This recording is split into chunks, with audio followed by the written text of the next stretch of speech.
Oke, ini dia potensi ekonomi kreatif Indonesia pada sektor kuliner. Ekonomi kreatif itu banyak hal.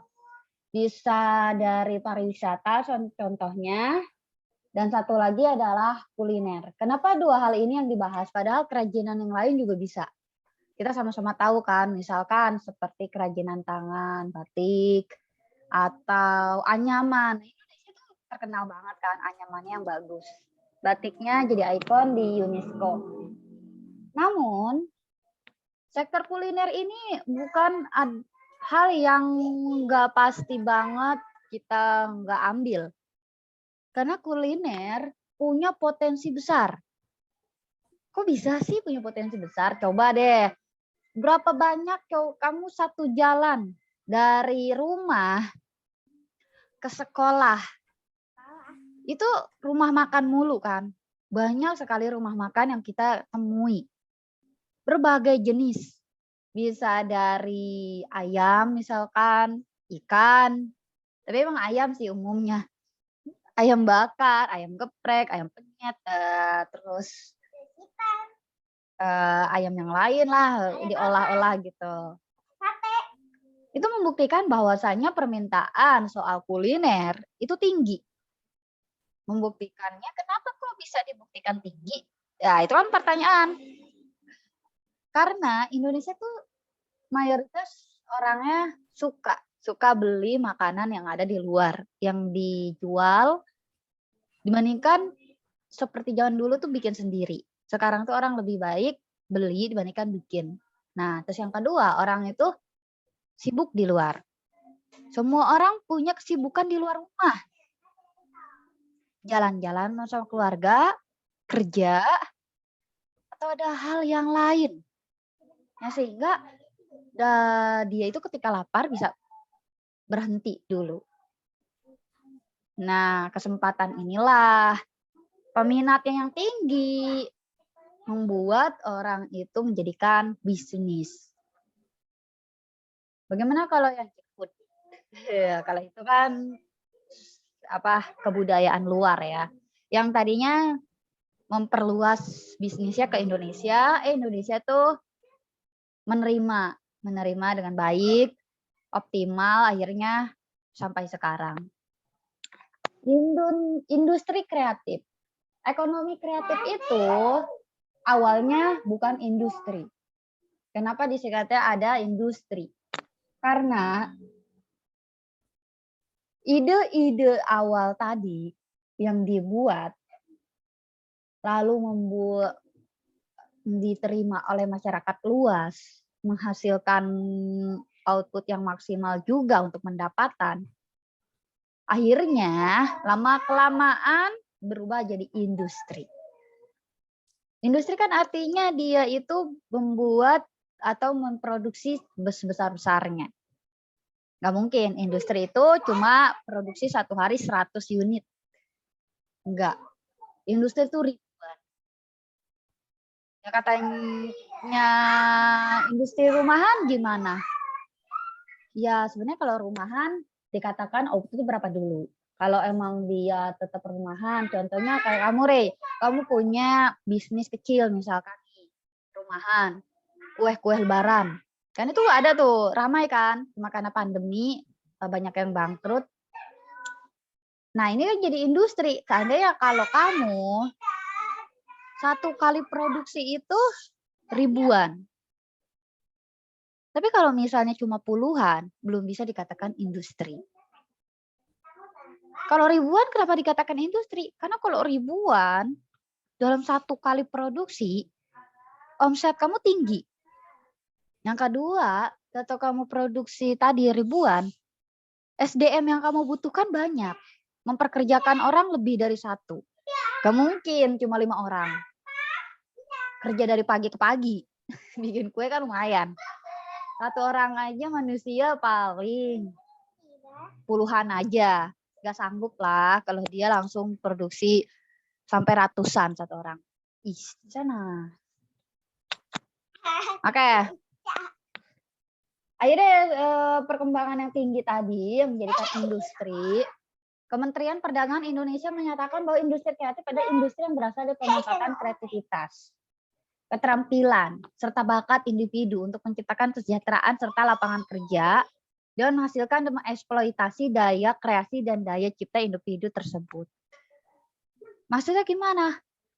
Menurut Kementerian Perdagangan Indonesia, adanya industri kreatif bila mana kreativitas orang itu digunakan, dimanfaatkan, lalu menghasilkan keterampilan dan bakat tertentu. Kreativitas itu nggak bisa jadi bakat kalau kita tidak manfaatkan optimal. Kamu punya kreativitas menulis. Jadi bakat nggak kalau kamu nggak pernah nulis?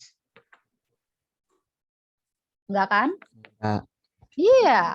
Tapi kalau orang nggak punya bisa jadi berbakat menulis karena dia kreatif tadinya nulisnya, terus dia terus dikembangkan lagi. Begitu. Lalu bakat orang tadi, bakat si UMKM menciptakan kesejahteraan dan lapangan kerja. Jadilah industri. Nah, aku bilang tadi kamu buat kuenya harus ribuan, maka kan lapangan kerja dibuka sama kamu. Tuh tenaga kerja baru, saya tenaga kerja lepas, itu kan artinya orang bayar harian, karena kamu butuh banget mau lebaran, permintaan tinggi. Nah, buka lapangan kerja. Dan lapangan kerja yang dibuka itu nantinya kan kamu memberikan gaji, upah sama orang yang kamu kerjakan. Orang yang diberikan upah bisa optimal juga hidupnya dari uang gaji tadi. Dia bisa beli makan, karyawan kamu bisa sekolahkan anaknya, bisa ongkos, sejahtera. Atau ada juga suatu hal di mana pekerja kamu itu banyak utang, nah dia bisa bayar utang dari hasil kerja ke kamu. Bergerak kan ekonomi? Coba nggak bergerak ekonominya.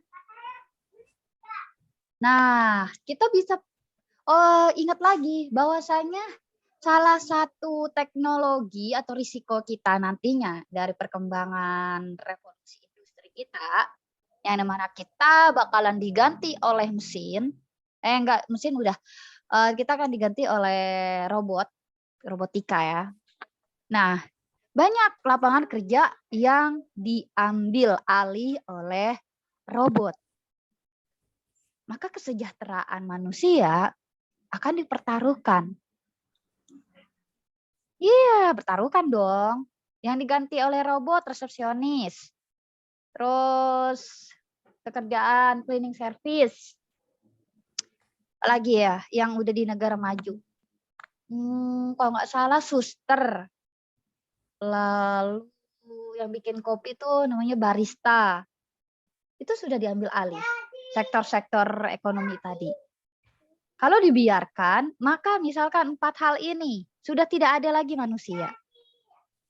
Yang tadinya 4 sektor ini memperkerjakan manusia, memberikan gaji, orang bisa kerja sebagai barista. Sekarang tidak lagi. Jadi itu adalah suatu pertaruhan. Oke, balik lagi lah ke sini. Lapangan kerja akan menghasilkan eksploitasi daya kreasi. Ya namanya bisnis, ya harus bisa lihat. Bisa kelihatan kreasinya. Nggak ada namanya kreatif kalau kamu itu doang. Misal, nggak ada yang namanya kreatif, tapi kalau ayam goreng doang. Karena ayam goreng itu udah umum. Makanya sekarang ada ayam goreng inilah, ayam goreng itulah. Karena biar kreatif. Boleh kita sama bahannya, tapi jangan sama outputnya. Makanya nggak lain lagi, sabun. Perusahaan sabun, Unilever, P&G, bersaing. Unilever dan P&G itu berada di posisi 1 dan 2 dari industri di dunia. Persaingannya tipis. Kalau Unilever kan masih di Indonesia, kalau P&G itu masih dukungan Amerika gitu. Kalau Danone, Unilever ya. Danone itu kalau nggak salah negara Swiss deh dia dukungannya. Nah pokoknya dia itu jawara lah ya industri. Ya, sama kan? Banyak yang sama yang dihasilkan. Sabun mandi, sikat gigi. Kalau sikat gigi PNG aku belum lihat. Cuma pasta gigi lah, pasta gigi, sampo. Apalagi tuh kalau kamu bisa lihat tuh produknya. Nah, semua item ini sama sampo. Apa yang bedain? Bisa nggak? Bisa nebak nggak apa yang bedain misalnya sampo dari PNG dan Unilever? Enggak. Mungkin terlalu itu ya. Iya. Terlalu benar-benar sama banget. Yang bedain pertama, mereka itu kreatif kan dari bahan. Ada yang dari mentol. Belum tentu Unilever ada yang rasa mentol. Oke, lanjut. Misalkan Unilever itu dia ada sampo hijab yang dari itu. Dulu tuh ada dari cabai hijau. Kamu pernah denger nggak? Dulu pernah tuh. Aku belum pakai sih. Tapi ada. Belum tentu PNG punya. Nah, itu sebagai bentuk dari kreatifan industri. Semua orang pembisnis itu dituntut untuk kreatif. Nggak ada yang namanya ya udah kamu jualan-jualan aja. Ya udah kalau kayak gitu siap-siap aja umur industri kamu nggak akan lama. Kayak lanjut sini. Ekonomi kreatif sendiri dia punya konsep. Konsep yang dibuat sedemikian rupa agar bisa mengatur dan mengoptimalkan. Itulah konsep. Kamu kalau punya sesuatu harus ada konsepnya. Kayak gimana? Agar bisa membatasi. Mengingat kembali, jangan sampai kamu melebihi batas. Tujuan kamu apa? Gitu kan. Makanya ekonomi kreatif punya konsep. Konsepnya apa? Konsep ekonomi di era ekonomi baru. Untuk menghadapi globalisasi. Dengan intensifkan informasi dan kreatif.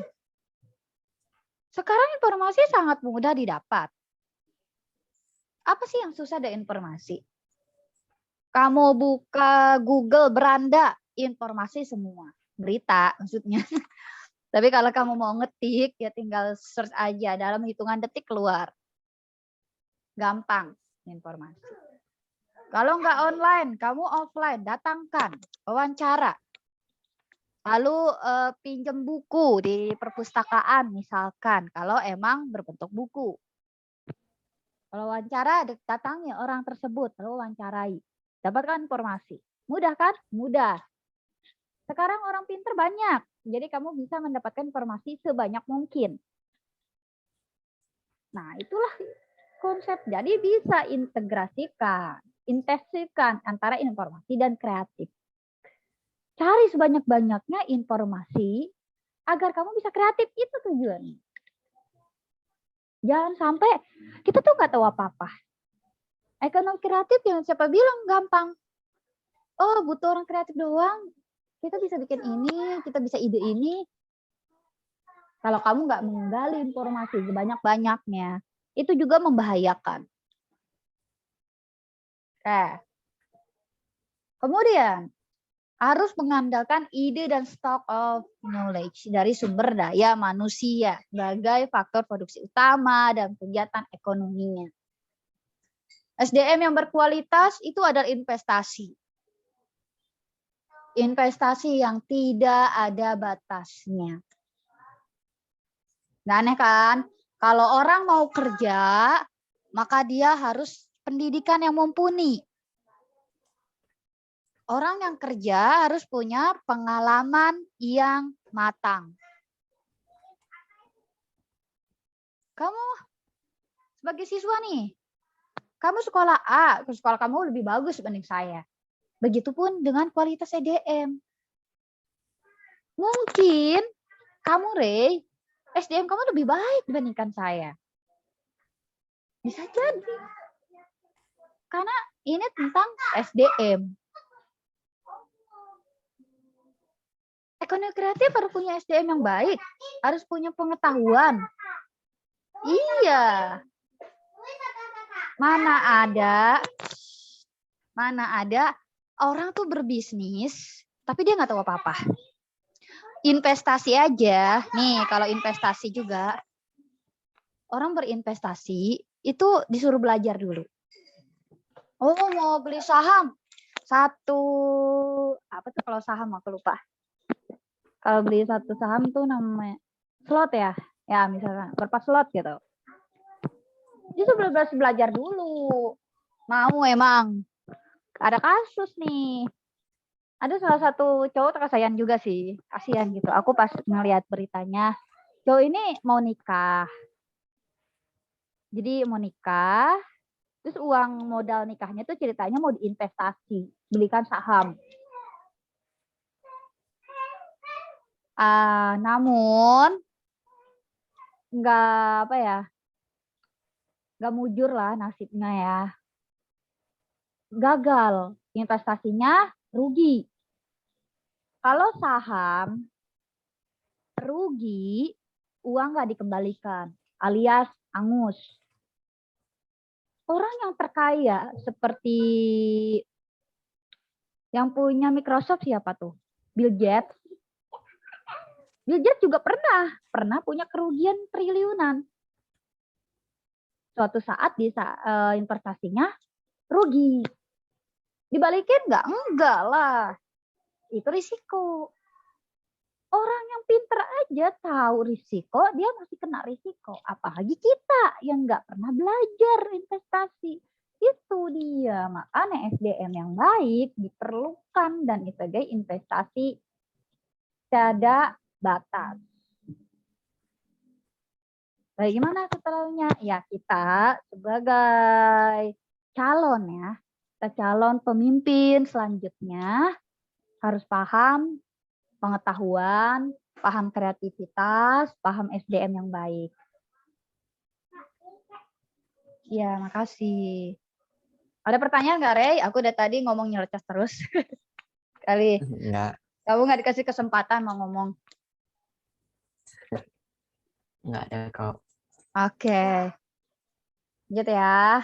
Nah, ini jenis-jenis ekonomi kreatif yang digeluti oleh Indonesia. Banyak ya.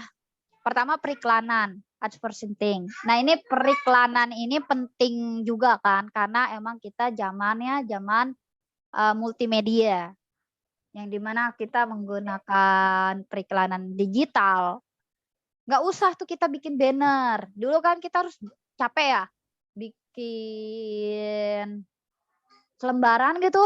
Kalau kita mau ngasih ke orang, memperkenalkan produk kita, brosur gitu kok. Itu kamu dulu kalau ingat, orang banyak tuh kayak gitu tuh. Bikin kartu nama lah, brosur sebanyak-banyaknya, tempel sana, tempel sini, proposal sana, proposal sini gitu kan. Karena emang belum ada iklan secara digital. Tapi sekarang udah banyak.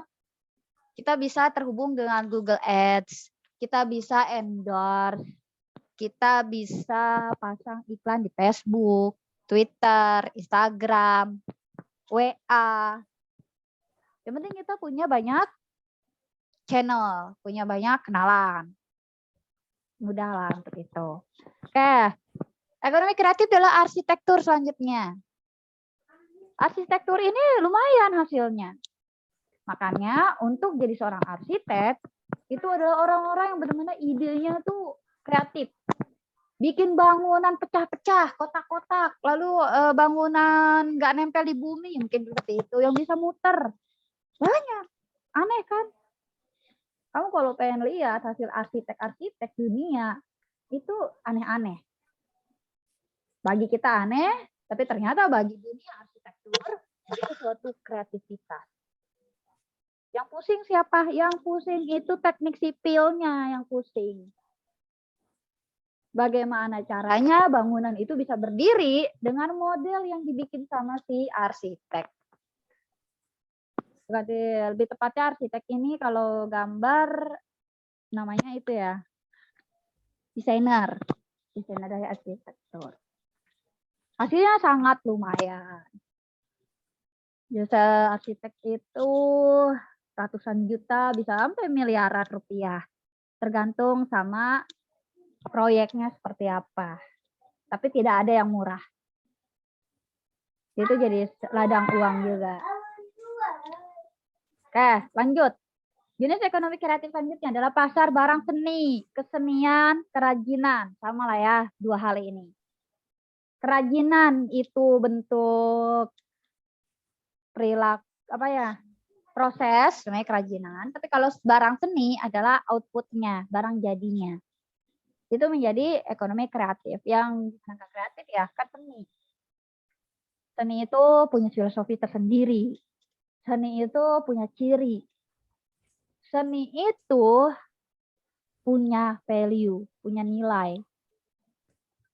Nggak ada batik cuma cangkeng-cangkeng, nggak ada kan. Batik tuh sangat halus sekali. Motifnya juga bagus. Apalagi kalau yang paham seni. Wah, lumayan. Makanya batik yang asli, batik yang tulis ya, itu sangat mahal. Desain. Nah, ini ada hubungannya dengan arsitektur tadi. Fashion.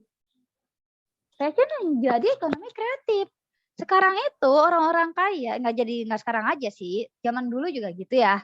Orang-orang kaya itu paham fashion dan dia lebih senang jahit sendiri. Buat sendiri, datang ke butik, ke desainer. Minta dibuatkan gaun atau kebaya atau baju-baju lain ya. Nah, itu juga sebagai ekonomi kreatif.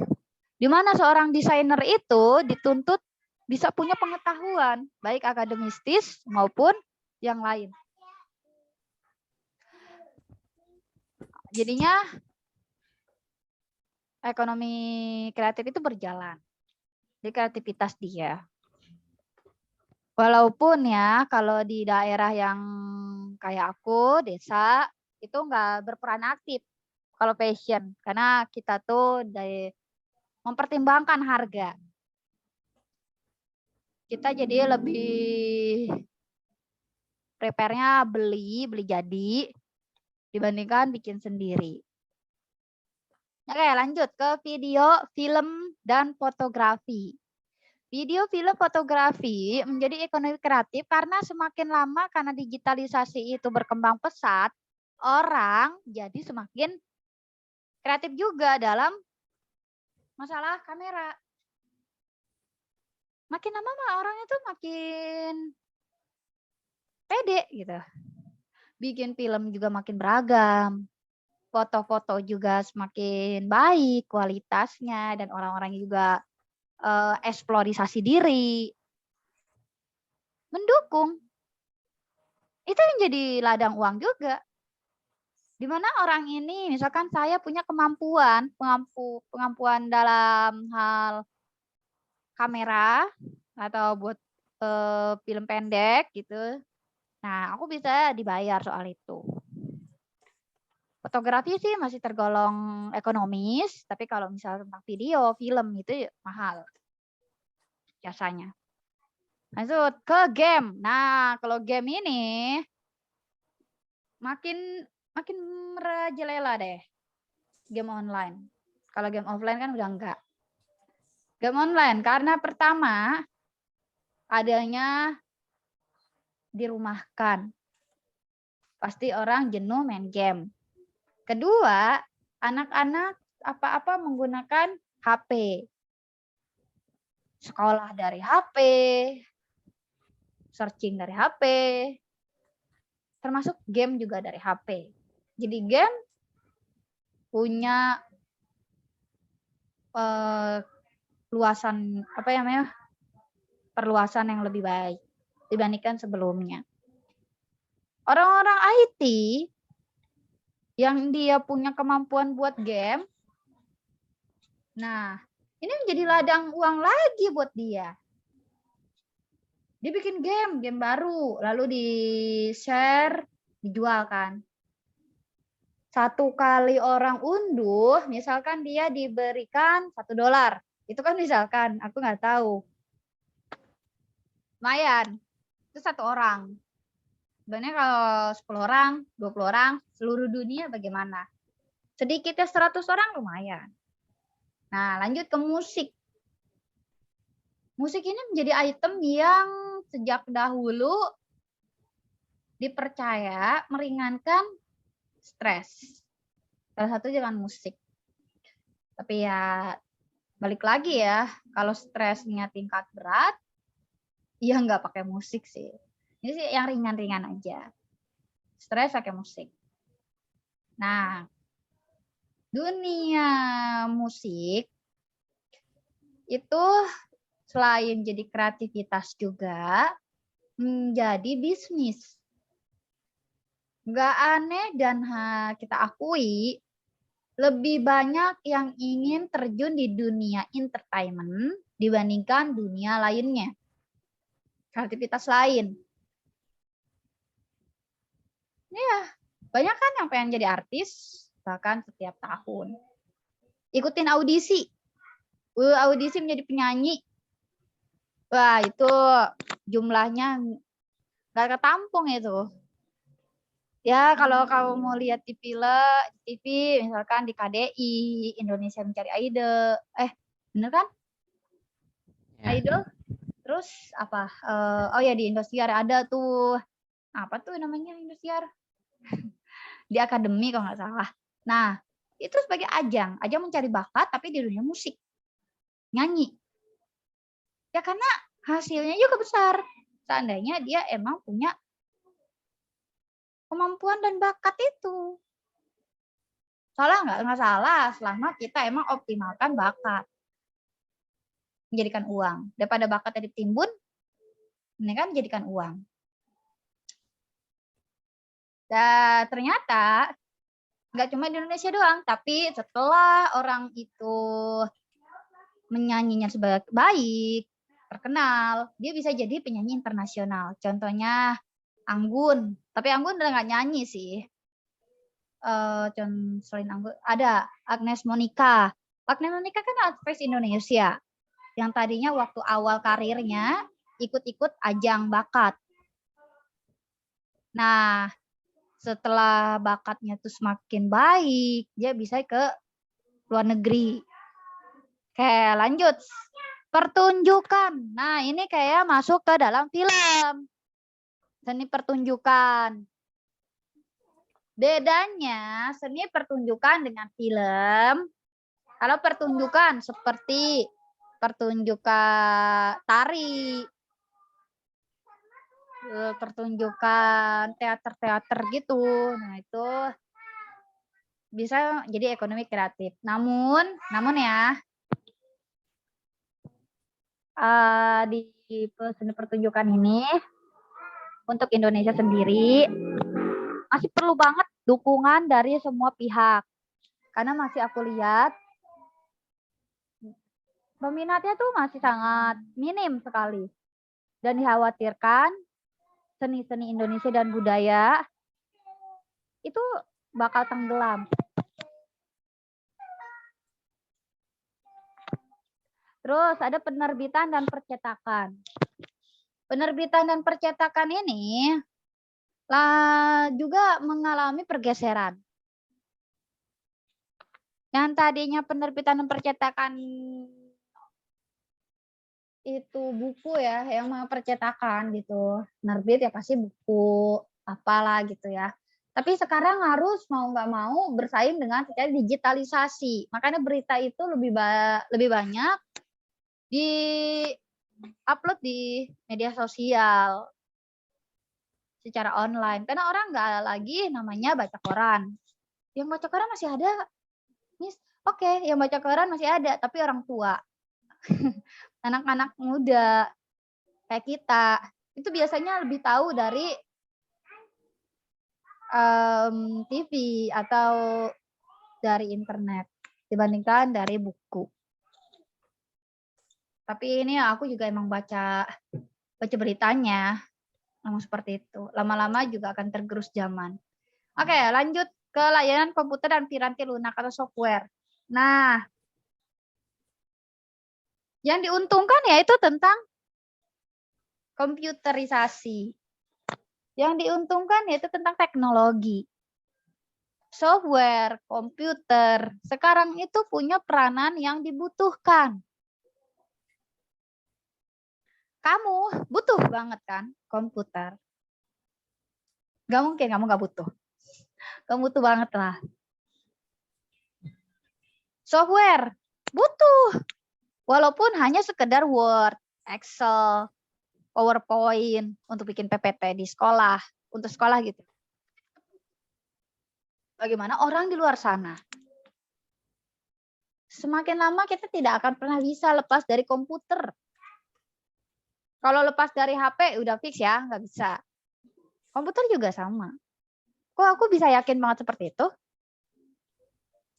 Seburuk-buruknya orang di zaman nanti ya, masa depan, mau nggak mau, suka nggak suka, harus bisa komputer. Sekarang aja yang nggak bisa komputer sulit kerja. Apalagi nanti. Berbahaya lah ya kalau benar buta komputer. Minimal ngidupin, ketik ini, ketik itu, paham minimal. Nanti bisa kerja lanjutannya, belajar ini, belajar itu bisa di kemudian hari.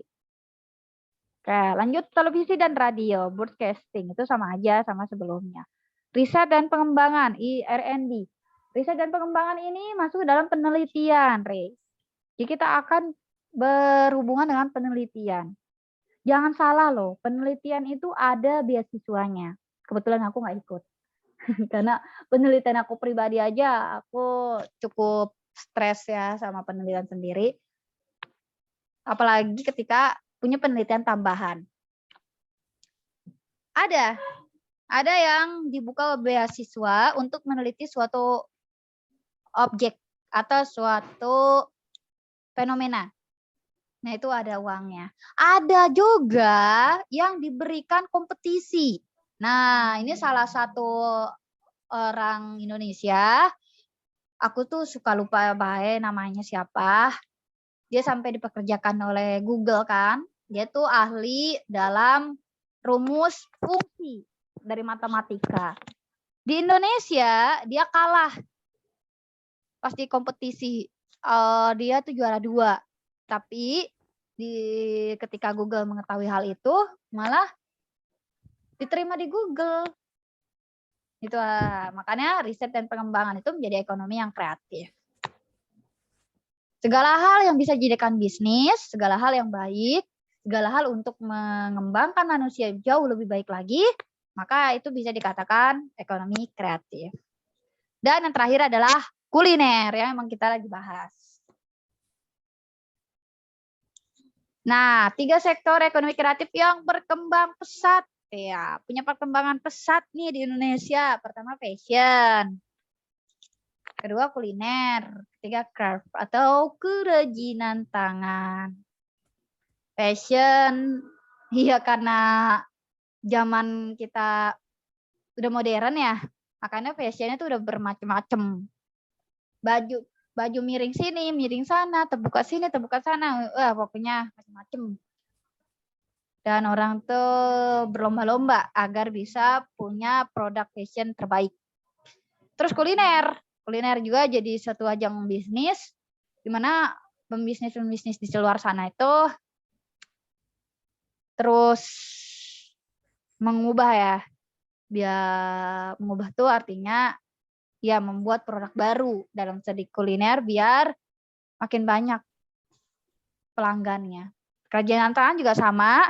Sebenarnya kerajinan tangan itu berkembang pesat karena dorongan dan juga kerja sama orang-orang yang tujuannya melestarikan budaya biar tidak punah. Oke. Destinasi wisata kuliner. Karena kuliner ini tadi punya perkembangan yang pesat, maka kita juga akan bahas destinasinya. Bandung. Siapa sih yang nggak kenal Bandung? Bandung itu menjadi destinasi wisata juga kan. Nah, terus selain Bandung, Jogja, Solo, Semarang, dan Bali. Itu kan sebagai destinasi wisata kuliner Indonesia oleh Kementerian Pariwisata. Karena macam-macam makanan yang sudah dikenal dunia, nggak dunia, mungkin dikenal oleh Indonesia secara umum, luas.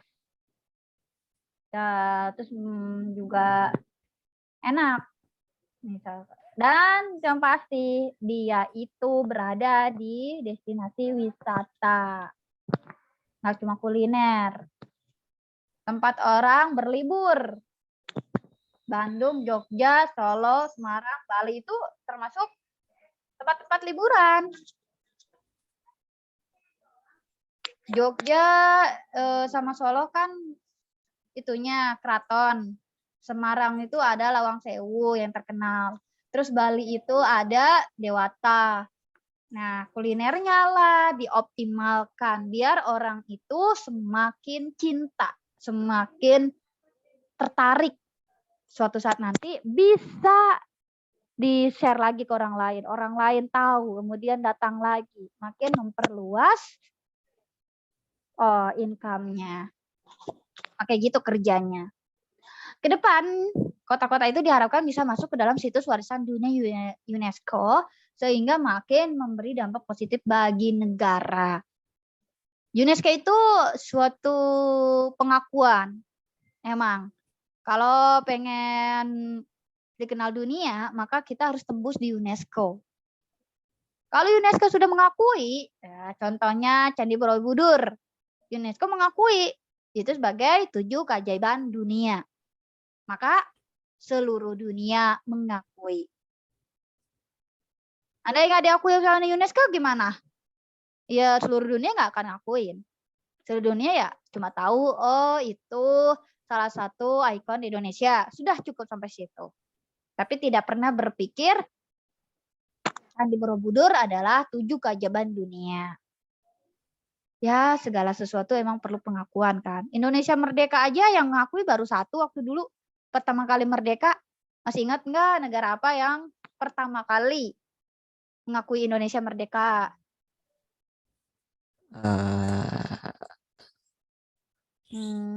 Negara apa ya? Nggak tahu, lupa. Negara Palestina. Oh. Negara satu-satunya yang tahun 45 itu mengakui kedaulatan Indonesia. Makanya kita tuh sama Palestina berhutang budi, berhutang nyawa soal kedaulatan. Oke, menurut menurut Menteri Pariwisata, tapi ini tahun 2015 ya. Sektor kuliner memberikan kontribusi pendapatan negara. Ya kontribusi dong. Kalau misalnya rakyatnya pendapatannya tinggi, pembisnis berjaya, orang-orang kaya, ya kan dia punya pajak. Jadi pendapatan negara juga tinggi. Pajak makannya, PPN. Terus apa lagi? Pajak badannya, PPH. Pajak orang bisnisnya, PPH juga. Berlipat-lipat lah. Terus ditambah lagi. Orang kalau udah banyak duit, pasti daya belinya tinggi. Beli ini, beli itu. Ya misalkan dia beli tanah, beli gedung, beli mobil. Yang orang kaya kan, pasti beli mobil, terus berwisata, habisin duit. Ya, itu contoh aja. Nah, itu juga akan memberikan kontribusi ke pendapatan negara. Apalagi negara kalau bukan tentang pajak. Apa yang kontribusinya? Mencapai 208,6 triliun rupiah. Sehingga pertumbuhannya rata-rata per tahun 4,5%. Cukup tinggi lah, walaupun nggak tinggi-tinggi banget. Sementara penyerapan tenaga kerja di kuliner mencapai 3,7 juta orang dan rata-ratanya mencapai 26% orang itu kerja dari sektor kuliner. Rumah makan butuh sebagai resepsionis satu atau butuh kasir satu, terus kemudian yang nganterin makan atau pramusajinya ya, misalkan 5 kalau rame kan, bisa aja 5 orang juga masih kurang. Itu sebagai bentuknya. Oke, ada yang ingin kamu tanggapi nggak? Ya sih. Oke, enggak. Baik. Orang tua kamu juga punya bisnis kuliner? Enggak. Oh, enggak. Kirain ternyata sebenarnya orang tua kamu punya nih bisnis kuliner. Oke lah. Kuliner, ya udah tau lah kuliner itu ya makanan, minuman, itu juga masuk kuliner. Ya kegiatan dia masak, memasak untuk dikonsumsi. Nggak ada kuliner tentang software.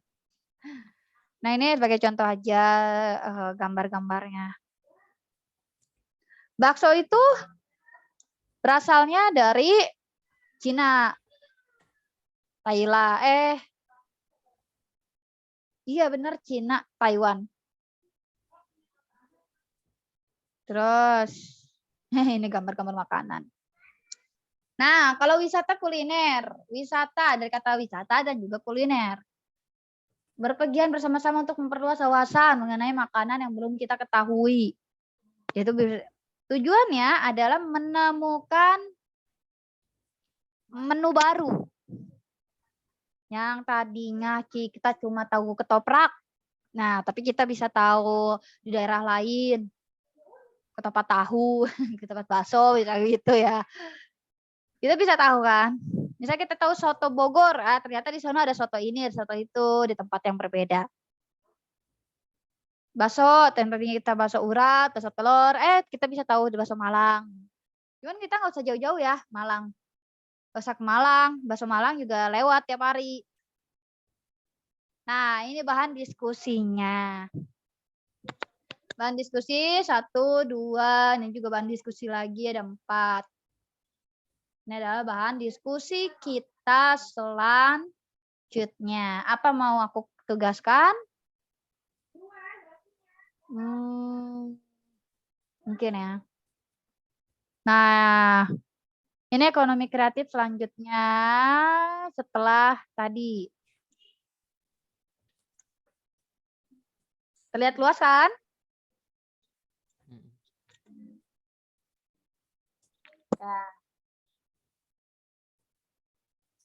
Nah, ekonomi itu sebelum jadi ekonomi kreatif punya perjalanan. Iya dong, segala sesuatu kan punya proses.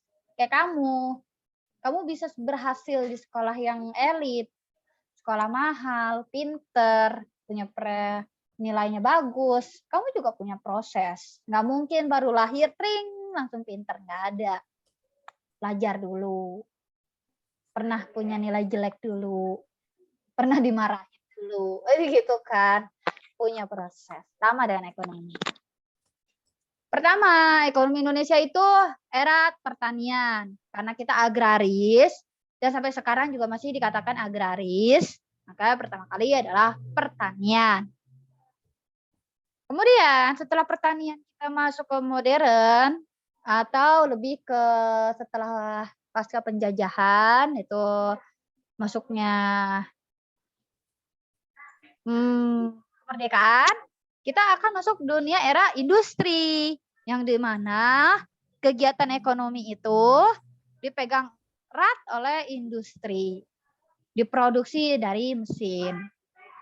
Lalu masuk ke era informasi, yang dimana era ini adalah saat-saat kita bisa memberikan banyak hal, pengetahuan baru, untuk menciptakan produk lebih baik dan optimal.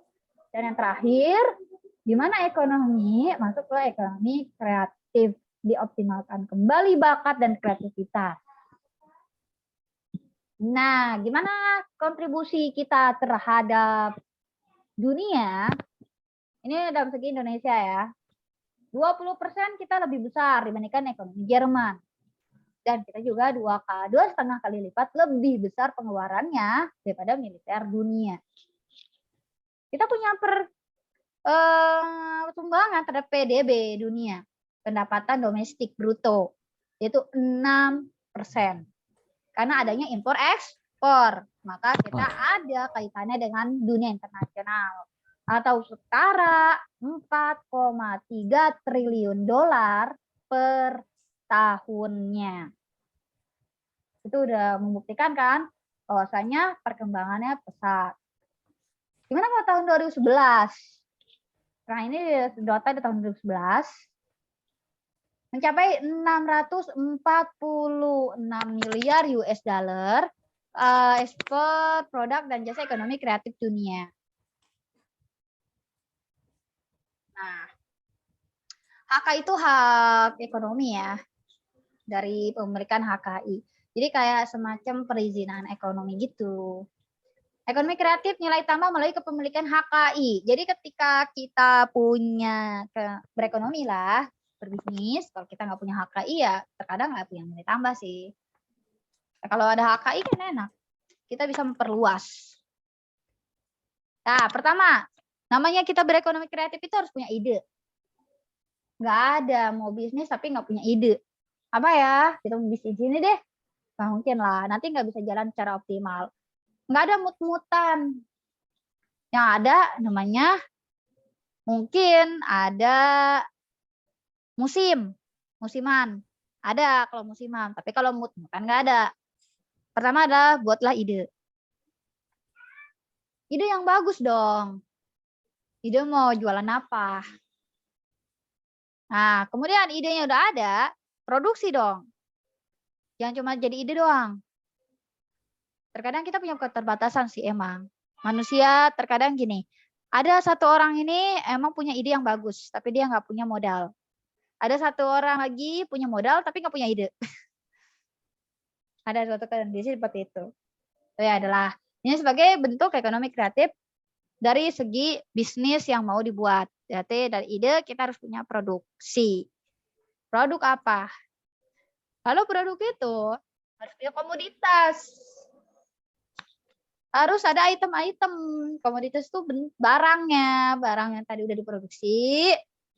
Kalau diekspor impor disebut dengan komoditas. Harus ada.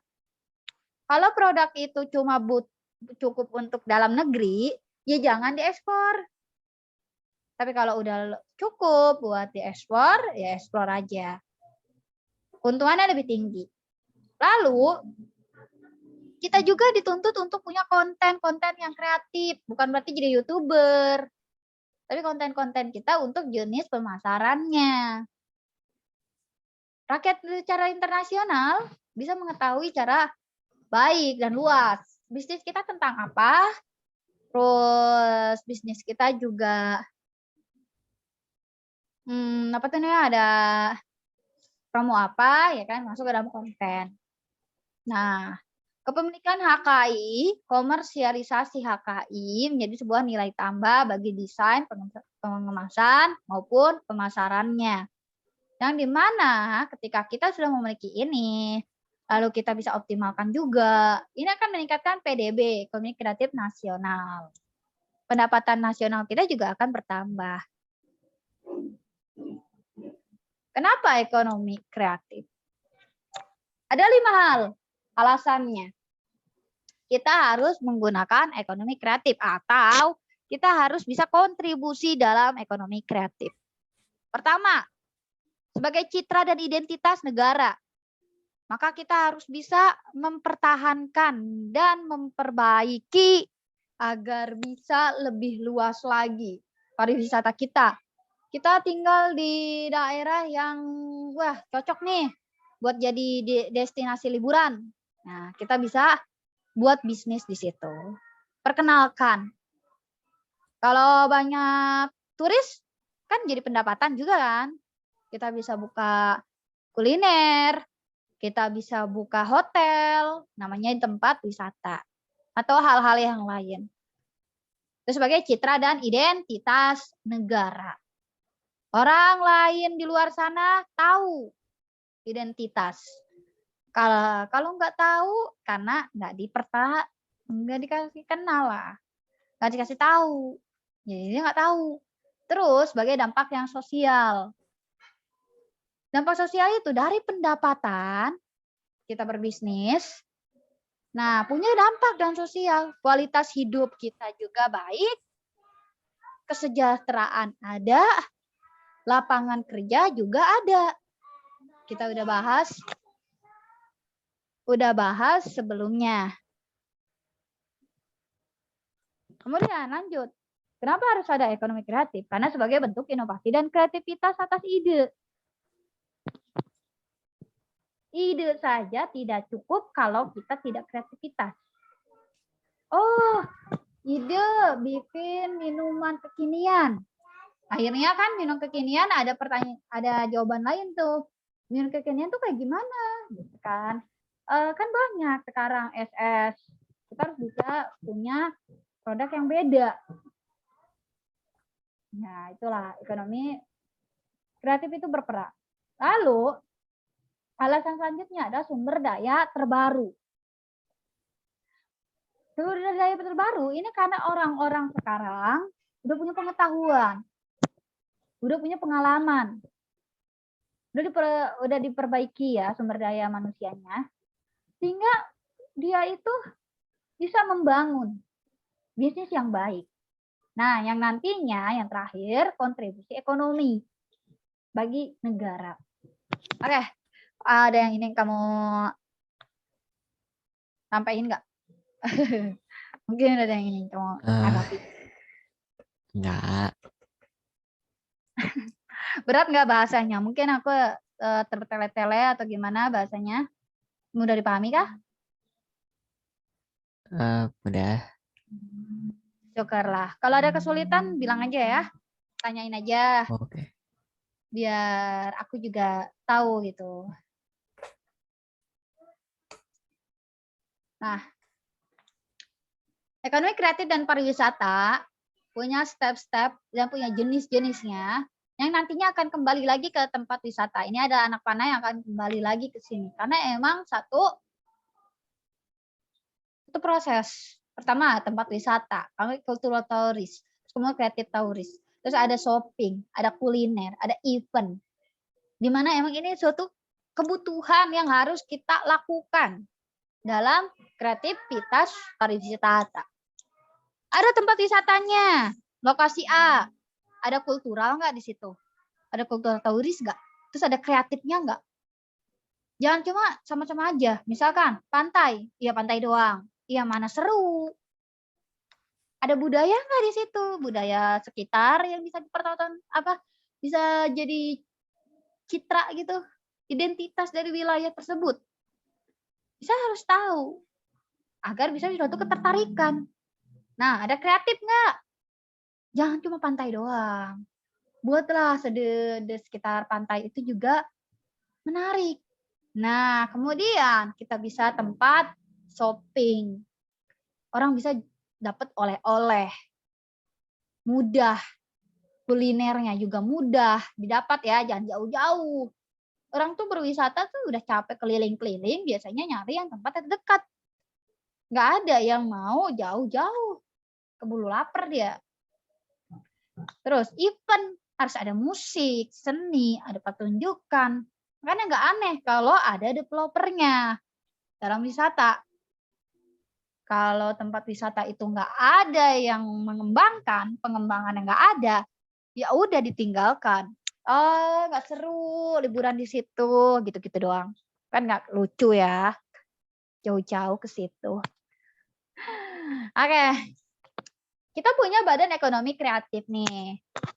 BKRF, Badan Ekonomi Kreatif Indonesia. Peraturan Presiden nomor 6 tahun 2015, ini nomor 72 tahun 2015. Pak Presiden Joko Widodo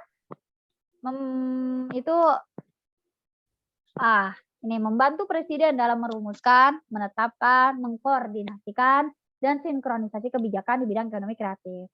Ini dari hal peraturan pemerintah yang dibuat ya sama Pak Presiden. Nah, ini organisasinya siapa aja? Pertama ada Badan Ekonomi Kreatif Indonesia, kepalanya nih.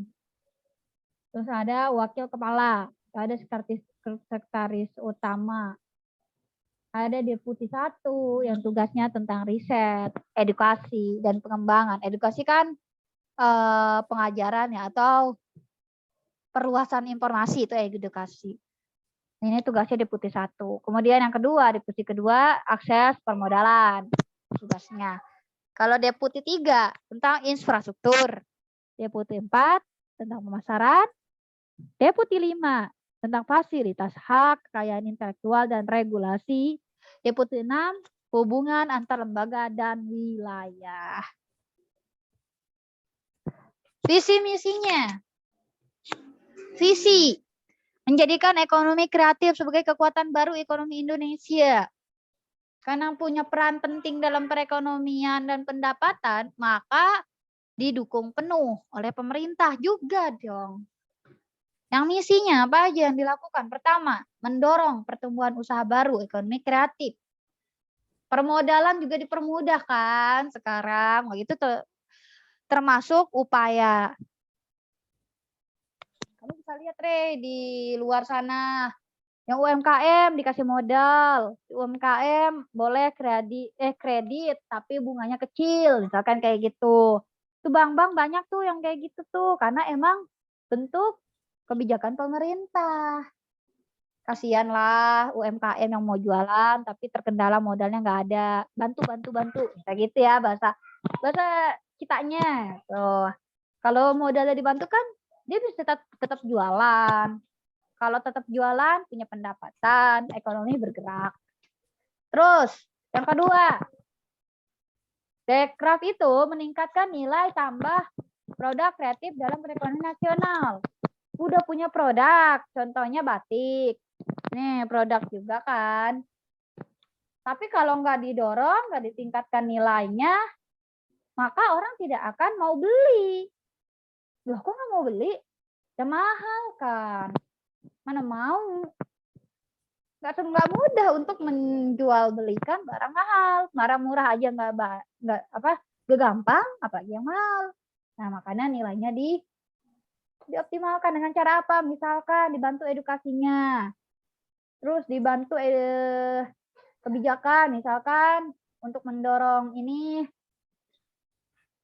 para menteri beli, gitu kan, sebagai bentuk dukungan. Atau hal yang lain, masih banyak hal. Atau juga pemerintah membantu dalam ekspor, dunia ekspor. Di ekspor tuh barang-barangnya biar negara lain tahu, beli, mau gitu kan ya, pakai. Itu kan termasuk dukungan. Menghasilkan produk unggulan ekonomi kreatif yang dikenal sebagai digemari di pasar global. Jadi dari nilai tambah yang bagus, maka produk unggulan tadi akan dikenal dan digemari, dibeli sama orang luar. Orang luar bangga pakainya. Kita juga gitu kan, kita bangga pakai Lamborghini, kita bangga pakai Louis. Louis kan itu yang merek dunia tuh, tas mahal, Gucci. Terus kita bangga juga pakai Ferrari ya. Sama. Orang luar juga harus bangga ketika menggunakan kesenian Indonesia. Saking bangganya, ada negara yang pengen ngakuin. Nah, ini ada 16 subsektor. Subsektor itu artinya pecahan dari sektor. Jadi sektor dipecah lagi jadi subsektor. Ada 16. Yang ini udah kita bahas kan sebelumnya di PPT yang awal. Penerbitan, arsitektur, fashion, kuliner, seni, pertunjukan, musik, kayak gitu-gitu. Nah, Key Performance Index. Nah, ada 3 kuncinya. Pertama, pertumbuhan GDP, ekonomi kreatif nasional. Kedua, peningkatan jumlah tenaga kerja. Ketiga, peningkatan ekspor aircraft nasional. Itu udah kunci-kuncinya. Pertama, memberikan pertumbuhan berarti naik GDP. Terus ekonomi kreatif itu optimal atau maju, maka apa yang lanjutnya? Meningkatkan jumlah tenaga kerja. Indonesia kan belum optimal menggunakan robot. Belum ada ya, hampir belum ada lah. Kalau mesin ada. Peningkatan ekspor, ya, makin banyak lah. Harus bisa sih. Nah, ini kontribusi di Indonesia. Ada 4 hal di sini. Pertama, industri kreatif di Indonesia didominasi oleh 3. Kuliner, fashion, kria, atau seni. Yang paling digemari. Dominannya itu. Yang kedua, PDB ekonomi kreatif yang tercipta tahun 2015 sebesar 852 triliun atau 7,38% dari total PDB nasional. Itu bentuk kontribusi yang kedua. Penambahan jumlah PDB. Terus yang ketiga, ekonomi kontribusinya. Ekraf menyumbangkan ekspor. Ekonomi kreatif menyumbangkan ekspor sebesar 19,4 miliar US dollar pada tahun 2015. Terus apa lagi yang terakhir? Merupakan sektor keempat terbesar dalam penyerapan tenaga kerja. Secara besar-besaran nih, 15,9 juta tenaga kerja atau sebesar 13,9% dari total tenaga kerja Indonesia. Jadi itu harus bentuk-bentuknya. Bahwasanya ekonomi kreatif itu emang punya kontribusi. Sampai sini ada yang kamu tanyain? Tidak. Pegel ya? Iya. Juga. Jam berapa? Nanti bisa ditakut kelewat. Kelewat juga kamu nggak pernah ngomong sih. Kamu nggak pernah ngomong kalau kelewat waktu. Karena kamu senang dengerin atau karena kamu nggak berani ngomongnya? Ya, ya, ya, biasa aja sih. Nggak takut juga. Takutnya kamu nggak berani negur. Ini sudah lewat jamnya gitu. Jadi kamu diem aja. Enggak lah, aku senangnya bukan berarti kita lama-lama, enggak juga. Aku senang karena setiap aku ngelihat siswa yang rajin tuh aku senang karena suatu kebanggaan juga kan. Dimana sampai ini tuh ternyata siswa mau dengarkan. Sedangkan kalau siswa yang nggak mau dengerin kan nggak betah ya, nggak suka lama-lama. Itu kemungkinan dari penyampaian kita yang salah atau dia nggak punya minat dalam belajar. Oke, lanjut. Ekosistem. Udah kayak lingkungan ya. Nah, ini nih ekosistem. Dalam ekonomi kreatif, lihat nih ekosistem yang kamu perlu pahami. Jangan sampai lupa. Penting ya. Pertama ada namanya kreasi. Kan ide. Kalau ide gak ada kreasi, ya gimana? Lalu kreasi itu adanya di produksi. Ada ide nggak buat, ya berarti nggak jalan. 5 hal ini kunci utama rantainya. Nggak ada kreasi, nggak ada produksi, dan lain sebagainya. Seandainya nggak ada distribusi, ya nggak nyampe ke konsumen. Barang yang kamu produksi, misalkan Ray, tadi kamu bikin kue, udah produksi, tapi kamu nggak pasarin, ya kuenya busuk loh di rumah. Nah, atau kamu udah distribusi, tapi nggak ada konsumen. Iya, nggak dapat duit dong. Itu dari mana kalau konsumennya nggak ada? Terus, iya nggak ada yang beli. Nggak ada yang beli. Itu nggak dapat duit buat apa berbisnis, nggak ada yang beli. Tujuan kita adalah barangnya dibeli. Sebenarnya ekonomi itu tujuannya satu ya, mendapatkan laba. Itu doang sih. Cuman kan terkesan kedengerannya tuh kapital bener, kapitalis. Makanya kan diganti tujuan bisnis. Padahal mah awalnya gitu. Tujuan kita adalah mencari laba. Untung sebesar-besarnya. Nggak ada yang pengen untung dikit. Saya juga gitu. Dia juga kalau dibayar juga pengen bayar gede lah. Nggak ada yang pengen dibayar kecil. Nah, tapi ya udahlah. Ini bukan soal bayaran. Itu cuma sebagai contoh. Terus konservasi. Setelah semua itu, ya kita sebagai ada konservasi selanjutnya. Untuk sebagai apa? Rujukan. Makanya di sini kamu bisa lihat ada anak panah yang sebagai rujukan pendatang baru. Yang nantinya merujuk kembali ke dalam kreasi. Kalau udah sampai konsumen, udah udah dinikmati gitu ya. Itu nggak cukup sampai di situ sebenarnya. Makanya kamu nggak aneh nih kalau perusahaan-perusahaan besar, contoh P&G, Mayora, Unilever, terus ada Pigeon apa ya? Pigeon. Oke, banyak lah industri besar. Nah, dia tuh ada R&D. Ada bagian R&D. Yang dimana tuh dia bikin riset dan penelitian terhadap produk, pasar, konsumen, gitu-gitu. Biar apa? Biar dia bisa produksi lebih baik lagi dan konsumen tetapnya dia tuh tetap loyal sama dia. Mempertahankan konsumen atau disebutnya langganan. Mempertahankan langganan tetapnya. Kayak kita bahas satu-satu nih. Tapi di sini ada nih, ada startup, perusahaan startup di sini mungkin. Nggak, perusahaan startup itu perusahaan yang lebih itu dia, lebih fleksibel startup. Tapi startup belum bisa dikatakan industri sih. Oke, lanjut sini. Kreasi nih. Kreasi itu kita harus punya ruang dalam berpikir. Karena dalam kata siapa mikir itu enak, kata siapa mikir itu gampang. Enggak. Semua orang sepakat mikir itu susah. Oh, makanya ketika berkreativitas itu punya ruang.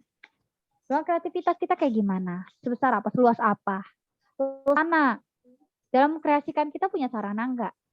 Kita punya ide, lalu kita bisa nggak optimalkan, lalu kita bisa nggak kita wujudkan, itulah ya. Itu ada klaster, ada wilayah. Terus produksi. Di sini ada nggak alat produksinya? Kita harus pertimbangkan juga. Kita produksi barang A, tapi apa barang itu kita punya alatnya? Jangan sampai kita udah yakin banget nih pede bikin produk. Tapi alatnya belum beli. Sekali kita beli alat, wah puluhan juta. Kita bikin modal lagi. Kan nggak mungkin. Tapi ada nih, ada produksi yang dimana alatnya itu emang minjem. Emang nggak beli. Nah, ini infrastruktur. Contohnya. Atau kita bilang arsitek. Atau kita bergerak dalam bisnisnya properti. Bangun jalan tol ya. Nah, itu kan alat-alatnya boleh pinjam sama perusahaan alat berat. Terus apalagi kalau bangun apartemen, bangun perumahan, itu juga semuanya bukan milik pribadi. Itu ada sih emang alat yang dipinjam. Teknis atau SDM. Jangan sampai kamu memperkerjakan orang-orang yang nggak paham. Kan repot. Wah, nggak jalan dong. Jangan berpikir gini, oh kerjain dia aja tuh, bisa dibayar murah. Kan nggak juga kan. Kalau soal bekerja itu sama sih. Kayak bangunan, orang kerja bangunan. Pasti ditanya, nyarinya udah bisa. Walaupun bayarannya murah, ya nggak ada yang dia nerima bocah. Yang dia nggak tahu apa-apa. Nggak boleh kerja, ya itulah. Memperkerjakan harus SDM yang tepat. SDM yang mumpuni, yang baik. Ih, aku belum SS ya? Ya ampun. Apa? Aku belum absen kamu di awal. Lupa aku. Oh. Makanya ada yang kurang. Ya adalah. Distribusi, nanti kita bisa SS 2 kali. Distribusi, untuk menyampaikan barang itu ke konsumen, kita juga struktur pasar. Nggak sembarangan untuk jadikan target. Pasar kita di mana? Contoh gini, nggak cocok ketika kamu pasarkan jaket ke Afrika. Daerah Afrika. Nggak cocok. Afrika kan panas. Masa dikasih jaket? Nggak belilah dia. Terus ketika di Afrika itu emang rata-rata itu ya kulitnya gelap ya. Kita coba deh. Misalkan pakai kecantikan. Nah, belum tentu berhasil. Karena orang-orang Afrika punya standar kecantikan sendiri. Bukan berarti standar kecantikan itu tentang putih, mulus, langsing. Nggak soal itu kan. Nah, makanya target pasar, akses pasar, strukturnya itu perlu dipertimbangkan agar kita mendistribusikan, kita memperkenalkan barang ke konsumen tepat. Kalau salah konsumen gimana? Nggak dibeli lah, konsumen nggak butuh. Atau gini, jualan seperti smart lock, kunci yang pakai kata sandi. Rumah kamu pakai kata sandi ya kuncinya? Biasanya orang-orang kaya pakai kata sandi. Oh enggak? Enggak. Oh, oke. Enggak ya, mahal ya. Aku ngelihat harganya sampai 2 juta lebih. Ya oke lah. Nanti bisa kamu pakai. Enggak ya. Kamu, oh iya kan itu ya berbeda juga sih. Oke lah, baik. Nah, enggak mungkin kita misalnya jualan smart lock tapi di desa. Kan enggak mungkinnya gini. Orang desa itu enggak cukup uang untuk buat beli barang pintu doang. 2.500.000 misalkan gitu. Orang mikir-mikir. Biasanya orang tuh kalau di desa beli paling yang 200.000, 100.000, mahalnya 500.000. Itu pun kalau yang ekonomi dia mumpuni. Ya wajar lah. Nah, karena nggak cocok. Begitupun sebaliknya, engsel yang dijual di kota besar tempatnya orang-orang kaya, yang murah nggak dibeli. Orang-orang kaya pengennya yang beda, gitulah. Makanya milih-milih, wajar kan daya beli. Kamu juga gitu. Tapi aku nggak tahu Re, kalau kamu beli barang yang lebih suka barang yang ekonomis atau barang yang mahal. Kamu pribadi gimana? Ya, yang biasa-biasa aja, nggak usah yang mahal-mahal. Yang penting kegunaannya masih sama lah, bisa dipakai. Ekonomis ya, berarti sepakat ya. Ya. Kalau HP gimana? Kamu pakai iPhone? Iya, dibeliin. Bukan kamu yang minta ya? Enggak, ya. Ini apa aja sih nggak apa-apa. Yang penting masih bisa dipakai lah. Syukurlah. Nanti kalau kamu sudah punya pendapatan sendiri, sudah mandiri, kamu bisa beli apapun yang emang kamu butuhin. iPhone-nya yang mana nih? Yang 11, 12, 13, wis. Enggak. Baru kah? Enggak, ini XR. Tahun berapa?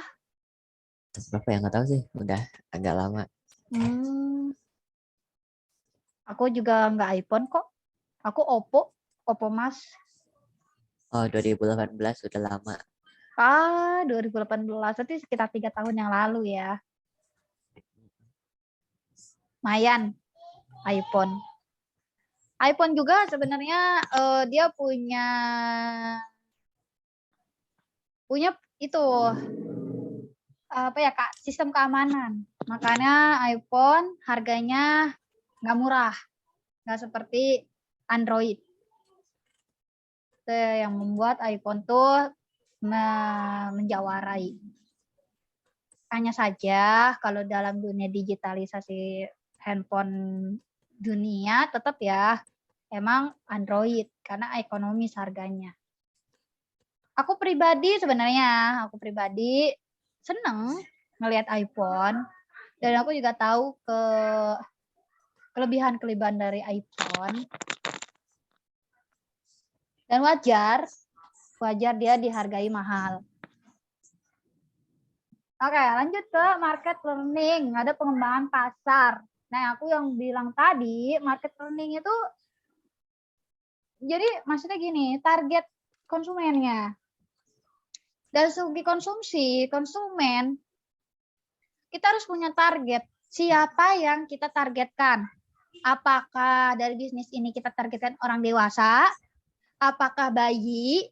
Apakah ibu yang hamil? Apakah wanita secara umum? Apakah remaja? Apakah anak-anak? Ya kita harus tahu betul. Ya kalau umum semua kalangan, wah berarti memang bisa diterima atau digunakan oleh semua orang. Tapi ada yang ditujukan ke orang tertentu doang konsumennya. Misal popok mana ada popok bayi targetnya orang dewasa. Gak ada. Makanya popok itu punya target pasar. Siapa konsumennya? Bayi. Sayangnya bayi belum punya uang, jadi ibunya. Ibunya yang jadi target sebenarnya. Popok. Ada juga popok orang dewasa, popok nenek-nenek itu ya, popok lansia. Ada emang. Itu target pasarnya orang tua yang udah lansia, yang nggak bisa jalan kan, yang bahaya ke kamar mandi. Jadi pakai popok aja. Hati-hati ledes ya. Pakai popok. Ya kan emang risiko pakai popok tuh gitu. Kulit iritasi. Terus pengembangan pasar. Terus dikembangin ya, jangan cuma sampai di konsumen udah selesai, enggak dong, dikembangkan lagi. Udah tepat belum? Lalu kita harus tahu kebutuhan konsumen apa. Kayak tadi bayi. Nah, bayi itu banyak kebutuhannya. Misalkan kayak minyak telonnya, popoknya, terus tisu basahnya, rambutnya, bedaknya. Nah, itu kan itu juga masuk perkembangan. Popok kita udah sesuai permintaan pasar belum? Oh, ternyata popok kita ketebelan. Makanya kan ada tuh iklannya tipis. Karena ketebelan. Jadi ngembang gitu di celana. Ada kayak misalnya untuk remaja kayak minyak wangi. Nah, minyak wangi sekarang kan ada minyak wangi saku. Nah, itu dari permintaan pasar juga. Yang katanya ribet, kalau minyak wangi gede-gede, susah dibawa, ya kan bisa dikembangkan. Itu wajib sih untuk semua dunia industri. Nah, kalau yang terakhir konservasi, ini sebagai sumber ide kreatif ke siklus berikutnya. Makanya aku bilang rujukan, nggak sembarangan. Oh, kita evaluasi dong barang kita yang kemarin itu punya kelemahan nggak? Contoh nih kayak iPhone kamu. iPhone itu tiap tahun punya yang baru. Kenapa harus punya yang baru? Kenapa nggak satu aja? Sama Android juga gitu. 1 tahun bisa produksi 2 kali. Produksi yang berbeda. Tipe. Atau seri. Kenapa kayak gitu? Ya karena evaluasi. iPhone yang 12, apa kekurangannya? Maka ditambahkan di 13. Nanti di 13 direview kan, apa yang kurang di 13, produksi lagi di 14. Misalnya kurang dari segi kerennya, kurang keren misalkan 13, atau RAM-nya kurang gede, atau memori internalnya kurang gede, ya udah produksi lagi 14 yang lebih baik. Tapi tetap aja ya, ada sisi kelemahan. Oke. Ini dia. Usaha ekonomi kreatif yang perlu banget tahu banget nih. Tadi kan udah tahu konsepnya, kita udah tahu kontribusinya, terus juga siklusnya, ekosistemnya. Nah, kita sebagai proses pentingnya. Pertama, riset, edukasi, dan pengembangan. Di riset, udah punya ide, penelitian dulu. Yang dibutuhin apa? Biar tepat lah, biar orang mau beli, karena butuh. Lebih enak itu, dibandingkan orang beli karena pengen. Karena nggak selamanya orang pengen. Jadi kalau orang butuh, pasti beli terus. Kayak sabun mandi, itu kan orang butuh kan, mandi pakai sabun. Coba tuh waktu bikin sabun mandi karena bikin aja biar kreatif.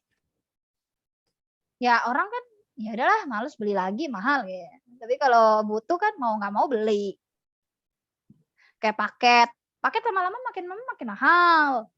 Tapi karena sekarang kita itu nggak bisa lepas dari internet, kita butuh, ya kita beli. Walaupun kita misalnya pakai wifi ya, wifi juga kan bayar tiap bulan. Tetap aja tuh, karena kita butuh. Oke. Yang kedua, akses permodalan. Kita juga harus tahu. Dalam permodalan, udah cukup belum modal kita? Modal kita kurang. Nah, kita harus cari tahu apakah kita harus obligasi, misalkan kita harus kredit, apakah kita harus kerjasama, apakah kita harus jual aset yang kita punya buat jadi modal, ya itu jadi penting banget ya kita lihat.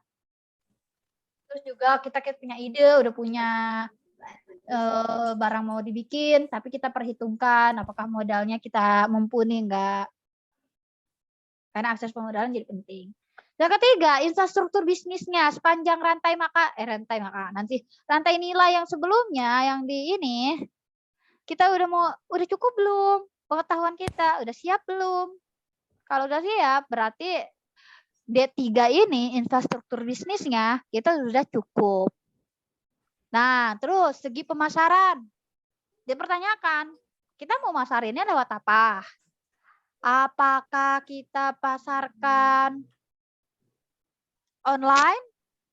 Apakah kita offline? Apa bagaimana?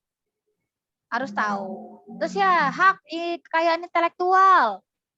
HKI. HKI ini penting untuk menjaga, misalkan hak kita. Biar orang nggak sembarangan main jiplak-jiplak aja. Merugikan kalau dijiplak. Kita yang pusing, dia yang enak. Enak tak tinggal di kopi doang. Nggak seru, nggak lucu lah seperti kayak gitu. Terus ada iklim dan kelembagaan yang terakhir. Kalau emang udah besar, biasanya dia punya kelembagaan, makanya punya perusahaan.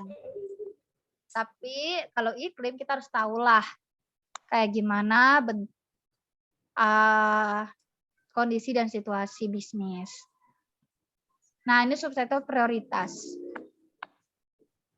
Musik, aplikasi permainan, film, animasi, video. Dia prioritas, jadi utama untuk hiburan. Nah, kalau ini unggulan. Kuliner, kria, fashion. Flagship.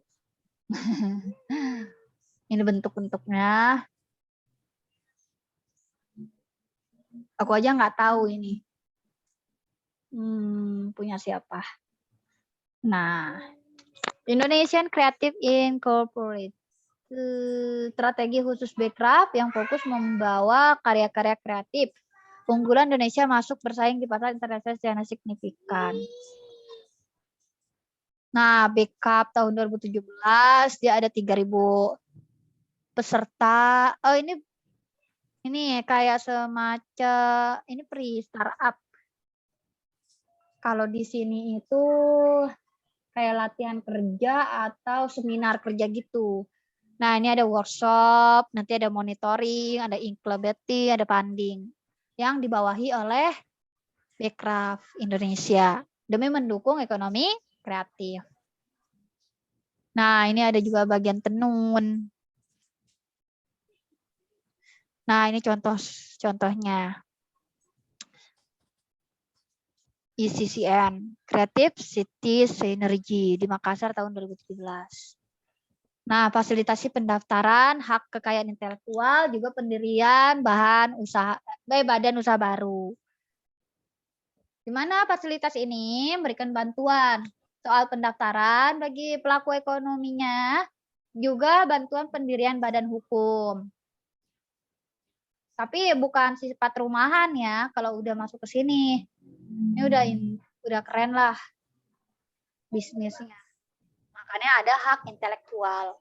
Ada pelatihan pembelajaran programan komputer yang dikhususkan ibu-ibu rumah tangga. Biar ibu-ibu rumah tangga tadi bisa lebih baik kan usaha digitalnya atau usaha online-nya. Nah, ini juga menyiapkan regulasi keuangan. Regulasi kan peraturan, perundang-undangan, dan program khusus pemerintah yang dimana bisa bantu tentang akses pemodalan dan pembiayaan. Contoh kayak tadi yang udah dibahas sebelumnya, kemudahan mendapatkan kredit. Nah, ini bantuan pemerintah. Bantuan pemerintah. Kategori penerimanya ada komunitas kreatif, ada pemerintah daerah, perguruan tinggi, keraton, atau lembaga adat yang dapat bantuan ya. Aku geser dulu. Terus ini ada sarana-sarananya. Terus lanjut. Nah, yang partisipasi backcraft. Ini pertunjukan sebenarnya adalah titik-titik kota di backcraft yang didukung ya. Hampir seluruh Indonesia. Ini luar negeri. Kerjasama terhadap luar negerinya. Nah, ini juga dokumentasi pada saat diresmikan kegiatan Temu Kreatif Nasional. Nah, ada Pak Presiden juga. Kemudian ini ada logonya. Oke. Udah.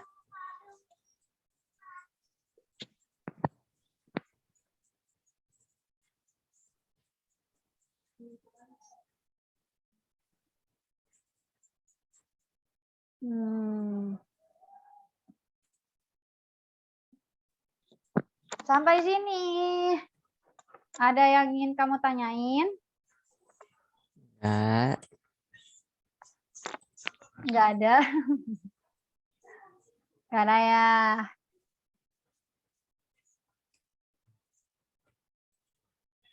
Jangan lupa SS-kan aku dong. Kayaknya aku nggak ada kabar nih. Oh. Bentar. Iya, aku udah tekan tapi belum.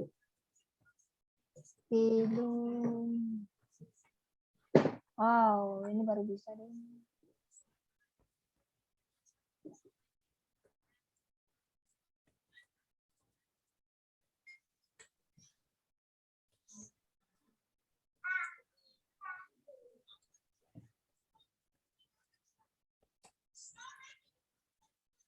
Oke.